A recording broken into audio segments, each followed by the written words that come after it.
Hi, magandang araw po sa inyong lahat. Isang DPWH District Engineer inaresto ng mga pulis sa Taal, Batangas dahil sa tangkang umanong panunuhol ng 3.1 million kay Batangas First District Representative Leandro Lebiste, Bayan Mark Makalalad sa Batangas ng PIO. Nako po, ito po siya, sabi ko, milyon pera po ipinamumudmud po at susuhulan po. At marami pa po nagsasabi kung sa maliit na opisyal ay nanunuhol sila dahil niya sila ay nagkakantaranta na, hindi na malaman kung susuot dahil hindi sila makakalabas ng Pilipinas once na mapatunayan at mabuo ang investigasyon ni Senator Rodante Marcoleta, hindi kayo palalabasin ng bansa. Ha? Sabihin ko sa inyo, mabubulo kayo sa kulungan. Ha? O eto nga, ano po ba dapat gawin dito? Eto, basahin mo natin ito. Pahayag nang naglabas po ang DPWH. Ito, breaking news. Breaking news, naglabas po. Nandali lang, ayusin ko lang to. Ayan. Breaking news, maglalabas ng preventive suspension bukas Agosto 26 si DPWH Secretary Manuel Bonoan labang kay DPWH Batangas First District Engineer Abelardo Carlo matapos umanong tangkain na suhulan si Batangas First District Representative Leonardo Lebiste ng 360 million. Wow, grabe! Ba't kayo na 3.1 lang? Ngayon 360 million. Grabe ang laki. Saan nyo kukunin tong 360 million? Panuho lang. Take note panuho lang to. Saan nyo kinuha tong perang ito? What if pa kaya kung magbigay sila? Panuho lang to May negosyo ba kayong tumatakbo? Alamin nyo kung may negosyo tong taong ito. Walang negosyo to. Saan nyo kinuha yung perang kato kalaking panuhol? Akala nyo may isahan nyo mga labiste Matitinong tao to sa Batangas. O ano kayo ngayon? Kakasuhan, nakaditing ngayon sa Taal Municipal Police Station si Kalalo. Sino nag-utos sa'yo? Kumanta ka na. Dahil hindi papayag ang sambayan ng Pilipino, pinagluloko nyo kami. Di ba? Grabe po to, 360 million Pagkain na po ito, eskwelahan na po ito ng mga taong dapat papag-aral, mga mahihirap na pamilya. Anong ginagawa nyo? Niloloko nyo harap-harap ang mga Pilipino.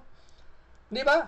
O eto po, at ayon din sa balita, kung sinuhulan daw po si Lebiste ng mga kawatan sa gobyerno ng ating bansa, hindi daw malabo si Marcoleta, baka suhulan din ng bilyon. Di ba? Ayon niya sa isang komento dito na nabasa ko na pwedeng suhulan si Marcoleta o kaya baka may sumuhol na dito. Pero, nangyari nga, hindi magpapasuhol si Senator Rodante Marcoleta. Basahin natin po ito. Handali. Eto. Grabe, harap-harapan tayong pinagloloko ng mga ito. 'Di ba? Hindi tayo hindi para bang tayo pinanganak kagahapon. Kung buti walang sumusuhol kay Senator Marcoleta ng bilyon para kapalit ng pananahimik at wag ng imbestigahan ang kaso sa flood control projects. Kaso kahit suhulan nyo si Senator Marcoleta, hindi tatanggapin yan dahil tandaan nyo, si Marcoleta ay INC at tapat at totoong naglilingkod. Yan siya sabi ko sa inyo, malaki kinalaman ng reliyon sa buhay. O ngayon, hindi nyo pwedeng suhulan ang mamang ito. Sila Biste, hindi nyo masuhulan No? Bakit nga ba nanunuhol ang mga to? Bakit? Kasi ganito yan Once na sila masimulan na may manuhol, gagamit sila ng tao. Kagaya nito, itong hinuling ito, district engineer yata to Ano ba to? Itong ungas na to? Teka lang Ano ba tong ungas na to? Eto, ano ba to? Engineer, batay sa kakasuhan ni Batangas First District Representative Leonardo Lebiste, si DPWH Batangas First District Engineer Abelardo Calalo. Shipin nyo yan. Para pag nanuhol naman ito, tinanggap halimbawa ng tao ng 360, ipamamalita na itong bugok na to sa lahat na buong Pilipinas at yung mga gustong lumigtas sa flood control na iniimbestigahan, manunuhol na rin. Buti, si Lebiste, hindi to tinanggap. Ano ka ngayon? Ha? Kawawa ka naman. Sino nag-utos sa'yo? Ha? Ang lakas ng loob mo. Bakit? Di ba? O ngayon, si Senator Rodante Marcoleta. Ha? Siguro, baka may sumusuhol na rin kay Senator Rodante Marcoleta, hindi nila magawa. Di ba? Kasi alam nila yung mama, kahit 1 bilyon o kahit buong mundo pa ibigay nyo kay Senator Marcoleta, hindi yan masusulat. Alam nyo bakit? Kanino aral yan? Hindi aral yan sa pagiging abogado. Hindi aral yan sa pagiging politiko. Hindi yan aral sa mga scientifico. Alam mo saan aral yan? Sa Panginoong Hesukristo. Bakit? Si Kristo nga, inopera ni Satanas. Ikaan niya, magpatihulog ko dyan, ibibigay ko sa'yo yan. Yang nakikita mo, ibibigay ko sa'yo lahat yan. Anong sabi ng Panginoong Hesukristo? Satanas, sumayo ka. Sapagkat sasambay mo lang ang Panginoon mong Diyos. Huwag mong tutoksohin ang inyong Panginoon Diyos. Diba? Natutunan namin yung essence na yon ng Biblia. Natutunan ni Senator Rodante Marcoleta na yung Biblia na yon na kinumbert sa sarili niya na kailanman ang pinunong pinaglilingkuran niya ang Panginoon hindi nagpasuhol o hindi napalitan ng suhol. Ganon din ang Senator Rodante Marcoleta. Kaya ngayon, kandarapa ngayong ito mga to na kung anong gagawin. Tamo 360 million naglabas ka ng pera. So ibig sabihin, malaki ang pangangailangan mo na ikaw ay makalaya o makalusot ka. Oh, di ba? Oh, batay sa impormasyon, inalok umano si Lebiste ng 5 hanggang 10% kickback mula sa 6.6 billion proyekto sa 24 budget, katumbas ng 180p hanggang 60 million. Oh, di ba? Oh, eto pa. Basahin natin to. Hindi yan. Eto. Oh, ganito rin. Isang DPWS District Engineer inaresto ng mga pulis sa Taal, Batangas dahil sa 3.1 million. Ba 3.1 million? Akala ko ba 360 million? Ano ba talaga? Balita nyo. Sige. Ngayon, bago po, breaking news po yan. Hahanap pa tayo ng ibang balita kasi parang parang yung balitang iyon, magkasalungat. Bakit ganon? Alamin nga natin to. Nadali, ito. Dali ito muna mga kaibigan. Panoorin mo natin si Ted Filon. Ghost Project, klaro na. Okay. Klaro din po kung saan dapat ito. Klaro din po kung sino dapat ang kontraktor nito. Klaro din po kung sino-sinong mga district engineer ang sangkot dito. Ang tanong, kailan sila pagdadamputin? Hindi po ba? Kailan sila eto nga, sinasabi dito ni Ted Filon, tama siya Klaro na nagkaroon ng korupsyon. Klaro na may ghost project. Tama. Klaro rin kung sino engineer. Klaro rin kung sino congressman.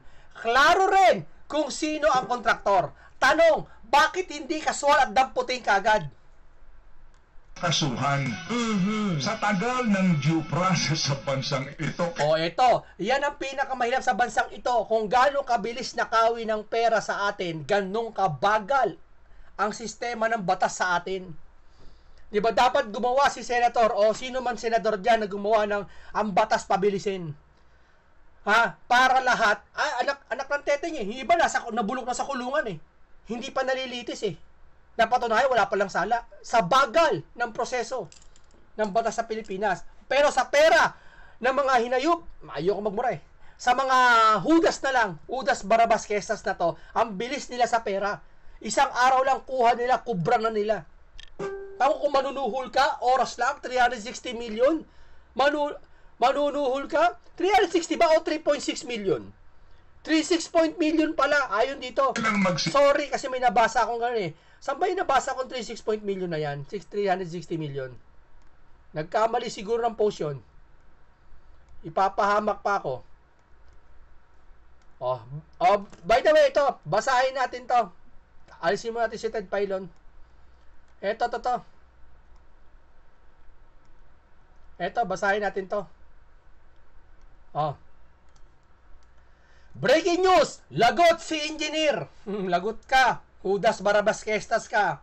Kinumpirma ng tanggapan ni Batangas 1st District Representative Leandro Legarda Lebiste na magsasampa sila bukas Agosto 26, bukas yun, ng kaso laban kay DPWH Batangas 1st District Engineer Abelardo Calalo sa Batangas Provincial Prosecutor Office.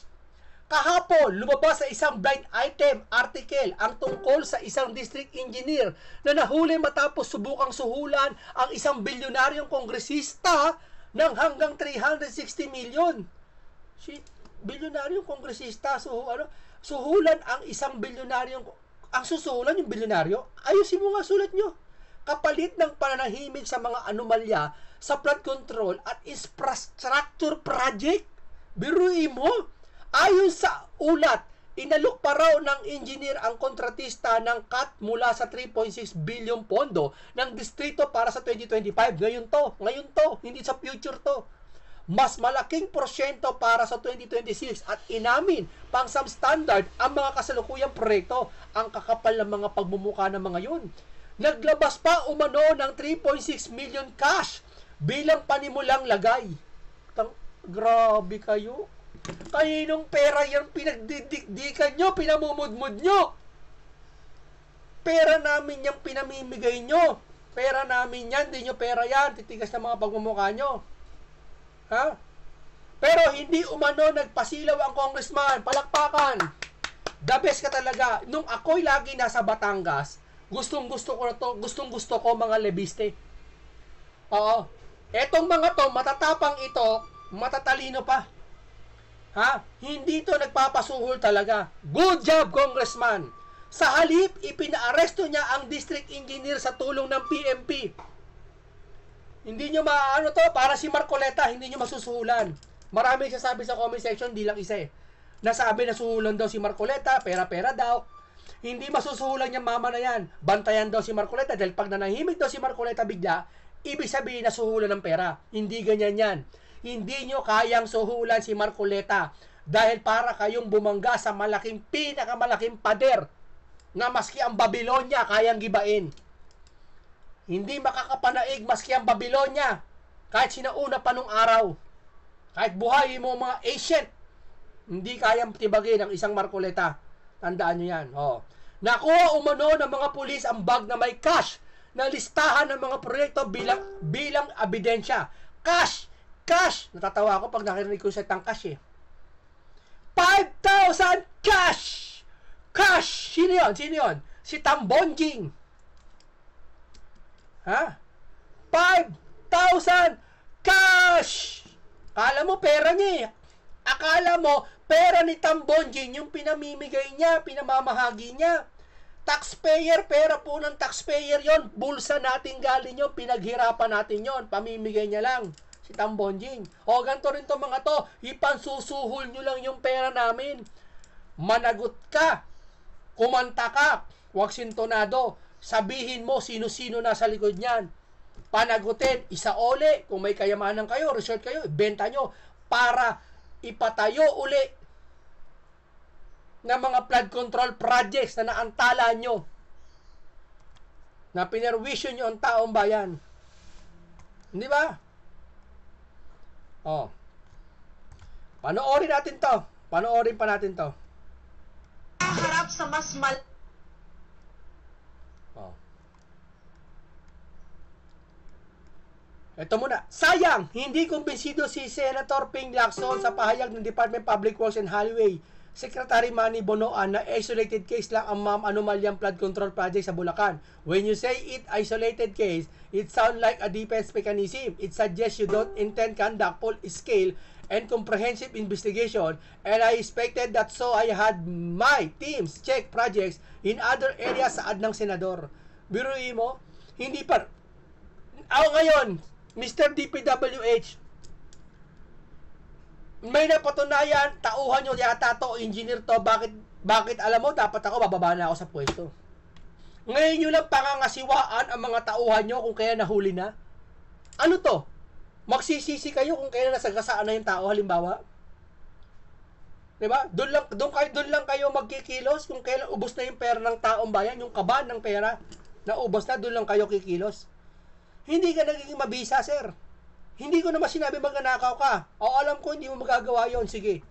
Pero man lang, bumaba at yung dignity mo o yung delikadesa po na tinatawag, hinihingi ng taong bayan sa inyo. Di ba? Oh. Eto.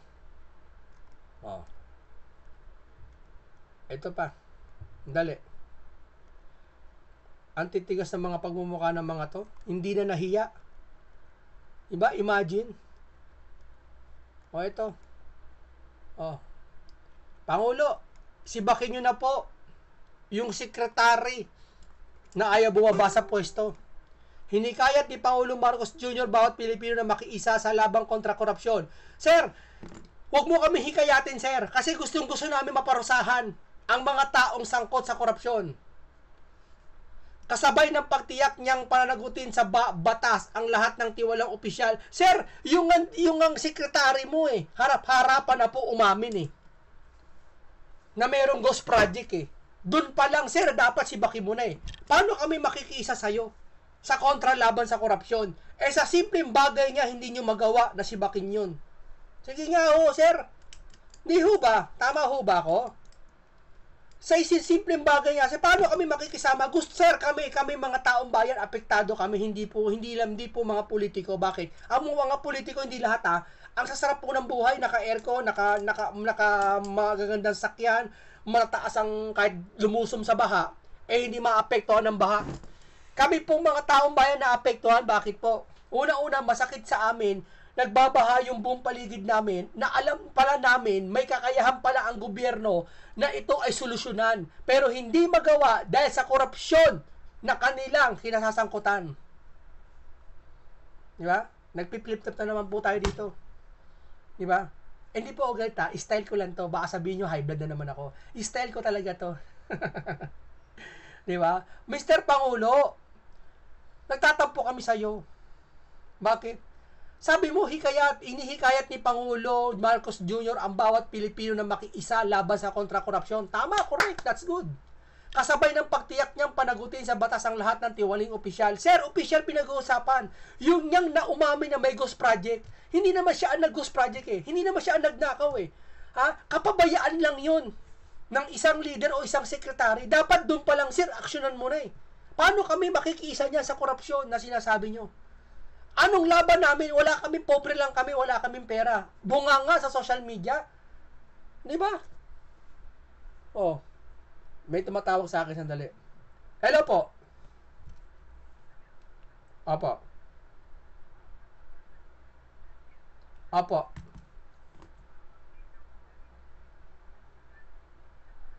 Okay po, sige po. Okay po. Parcoms. Opo. 07, opo. Okay. Okay po, sige po. Tumawag. Nagpapa-install kasi ako ng bagong aircon dito sa akin Nasira aircon ko Hindi na lumalamig. Diba? Ganoon talaga pag hindi na lumalamig. Lakas sa kuryente. Ito. Mr. Pangulo, sana naman po, kung makikiisa kami, nanghihikayat ka, makiisa kami. Dapat ka hindi kami hikayatin mo Kasi kami ang apektado Di ba? Dapat po kayo mga opisyal ang hikayatin mo. Isama mo yung mga yan. Paano kami makikisa? Saan parte kami makikisa, sir? Sa gusto mong pagkaisa namin. May ilan pa rin sa atin ay mas pinipili ang sarili sa interes at kapakapalan kaysa sa bayan ng kapwa Pilipino. Magtulong-tulong tayo upang labanan ng korupsyon, labanan ng pang-abuso at tungkulin labanan ng pagyurak sa ating karapatan. Sir, matagal nang niyurakan ang karapatan ng mga Pilipino sa pamamagitan ng korupsyon. Ang hinihintay lang namin, sir, isang leader na kaya kami ipagtanggol. Hindi isang leader na hinihikayat ang marami para labanan ng korupsyon. Gusto namin isang leader na kayang tumindig at nanindigan. Labanan, sibakin ang mga sangkot o hindi man nagnakaw man o hindi. Sibakin ang mga kapabayaan. Di ba? Panoorin natin to. Kaya, kung si Lebiste, sana tularan ito ng napakaraming congressman. na hindi man siya tumulong sa pag-iimbestiga sa anomalyang flood control. Pero malaki ang nagawa niya sa pagsugpo ng panunuhol upang tularan ng maraming congressman. Mabuhay po kayo, Lebiste. Buhay kayo. Alim na investigasyon ng mga flood control projects ng pamahalaan matapos ibunyag sa Senado na may mga... Dito nagsimula ang lahat-lahat kay Rodante Marcoleta. Nagulo ang lahat ng gobyerno ngayon. Nag-away-away ang pamilya, kontraktor, politiko, nagkasuplungan dahil sa isang Rodante Marcoleta. Kung kayo naging mabisa, bakit hindi nyo nagawa ito noon pa? Bakit hinintay pa natin si Rodante Marcoleta na nakaupo? Sa kayo iba nagsipag. Ghost projects sa Bulacan. Dahilan para ipasabpina ang mga kontraktor na bigong dumalo sa pagdinig ng Senate Blue Ribbon Committee. Si Troy Gomez sa report. Hindi dumalo ibang kontraktor. Tapos may nanuhol. Kaya ako inulit tong video to, gusto ko i-emphasize sa inyo. May nanuhol. Ha? Ibig sabihin, kung hindi sa pagdalo, tama yung sinasabi ng iba, ng mga commentator, sa pag hindi pagdalo nyo, isang bagay na napakahalaga, bilyon na pinag-uusapan tapos hindi kayo dumalo, meaning, may isang congressman na kumausap sa inyo o mataas sa posisyon sa Pilipinas na huwag kayong dumalo. Baka mabanggit niya ang pangalan niya. Hindi ako may sabi niyan. Yung mga commentator na napakinggan ko rin. Pinasabpina ng Senate Blue Ribbon Committee ang mga kontraktor ng flood control projects na hindi dumalo sa investigasyon kaugnay ng umanay questionableng 545 bilyong pisong proyekto. Mula sa 15 construction companies na ipinatawag, 7 lamang ang dumalo habang ang ilan ay nagpadala ng kinatawan. Dahil dito agad na inaprubahan ng komite ang motion ni Senador Ronald Bato de la Rosa na ipasabpina ang 8 kumpanyang bigong humarap. Ayon kay Blue Ribbon Committee Chairman Rodante Marcoleta, tila walang interes ang mga kontraktor na hindi sumipot para ipaliwanag ang kanilang panig. May move for the issuance of subpoena to those absent invited resource persons, particularly yung mga contractors, Mr. Chair. Alam mo ito pag-uusap na to, kumalat sa buong Pilipinas tong usapang ito. Nagkaroon ng mga meeting ang mga magnanakaw, malamang. Nagkaroon ng mga suhulan. Isa na nga lumabas ito. Hindi malabo na sinasabi ng mga netizen sa comment section na baka suhulan si Senator Rodante Marcoleta. Nababasa ko napakarami. Pero don't worry, don't panic. Hindi kayang suhulan ang isang Rodante Marcoleta. Di ba? Kung si Lebiste nga nagawa, hindi masuhulan eh. Eto pa kaya si Rodante Marcoleta. Magpurong tiwala tayo sa kanya. No po. Huwag kayo magko-comment ng bad. Kasi may nabasa ako eh. Sabi ba naman niya sa isang comment section, nagsasalita si Marcoleta, di ba? Sabi niya, bayaran mo muna yung kuryente, Marcoleta, bago kami maniwala sa'yo. Biruin mo yan. Samantalang hindi niya binoto yun, sigurado ako. Kasi kung binoto mo si Senator Marcoleta, magtitiwala ka sa kanya. Tapos sinabi niya pa, sa babang comment niya sinabi niya pa, na bayaran ka lang kasi, sabi. Saan mo ba bayaran? Saan ba bayaran ng Senator Marcoleta? Kayo na para bayaran. Sino magbabayad sa kanya? Unggoy! To require them to be present in the next hearing. I so move, Mr. Chair. I think the motion is in order. No objection. The motion is carried. Iginit naman ni Senador Erwin Tulfo na hindi sapat na dahilan ang pagkakasakit o naunang commitment upang isnabin ang pagdinig lalo na't bilyong-bilyong pondo ng bayan ang nakataya. When we invite them, subpoena them next hearing, they have to come up with a reasonable answer. Hindi ho yung may sakit, may nauna, para hong ginagago itong committee na. Hindi, tama sir, hindi lang pagiging pangagago yan. Ginagago ang taong bayan. Dahil ang taong bayan nakatutok sa mangyayari at investigasyon na yan. Pero ang ginagawa ng mga yan, matapos silang makinabang o matapos sila mabigyan ng malaking proyekto ng gobyerno, hindi kayo a-attend sa isang pagkakataon. Di ba? Na may sakit, nagbakasyon na, may mga prior schedule Ano mas importante, prior schedule, Mr. Chair?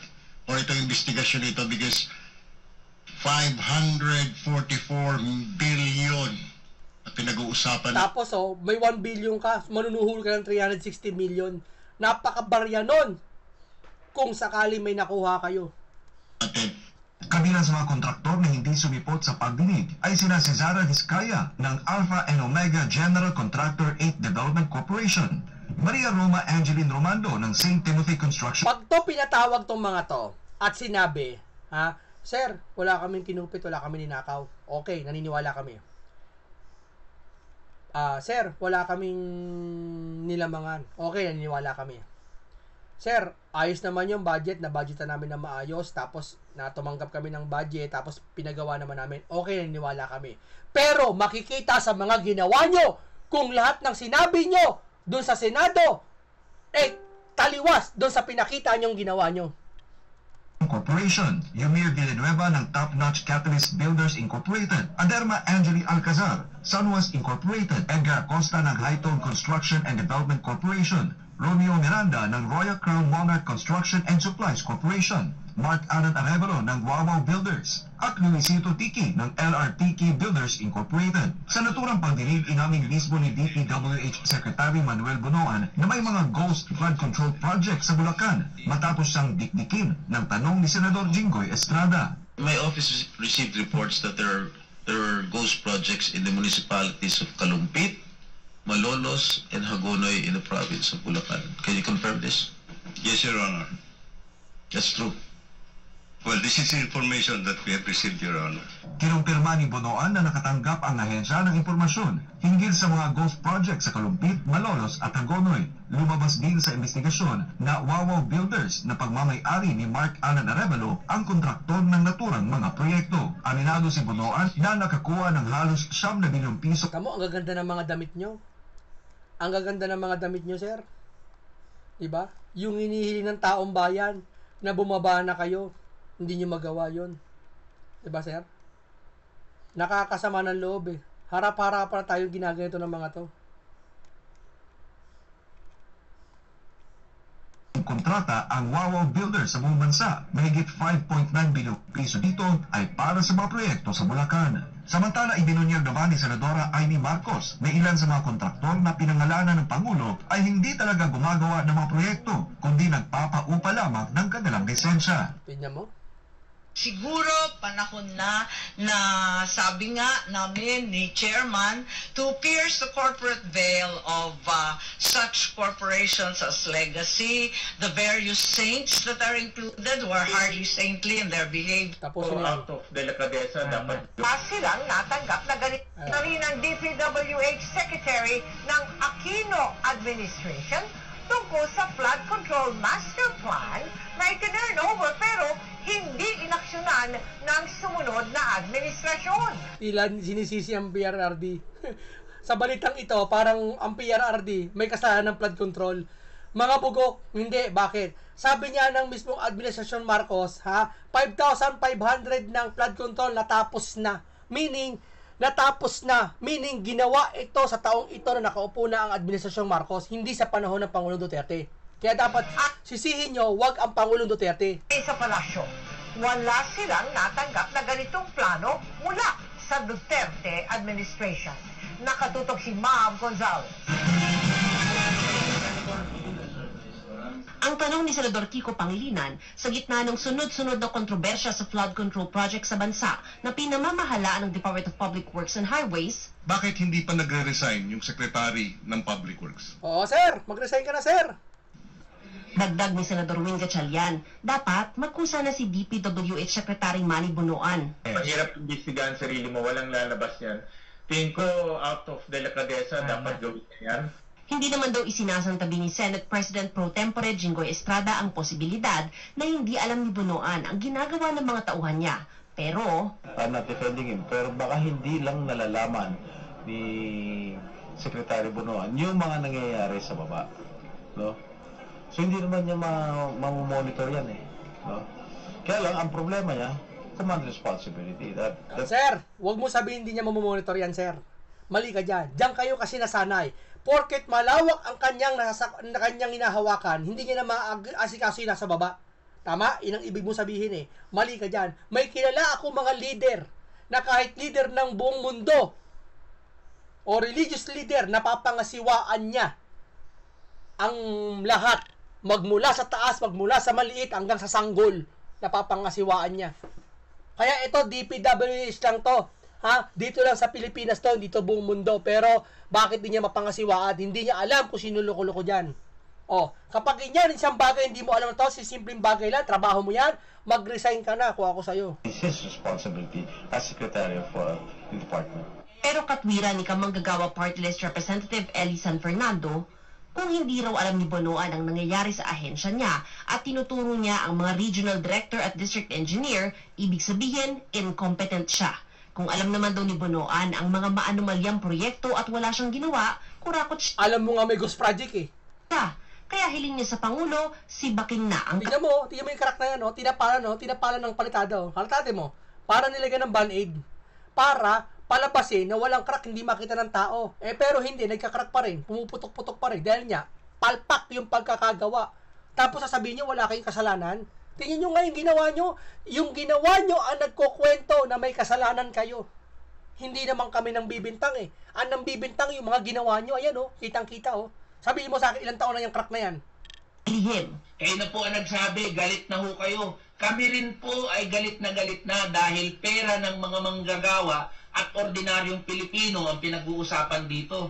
At sinong ahensya ba ang nasa ulunan yung mga maanumalya na flood control project? Hindi pa DPWH?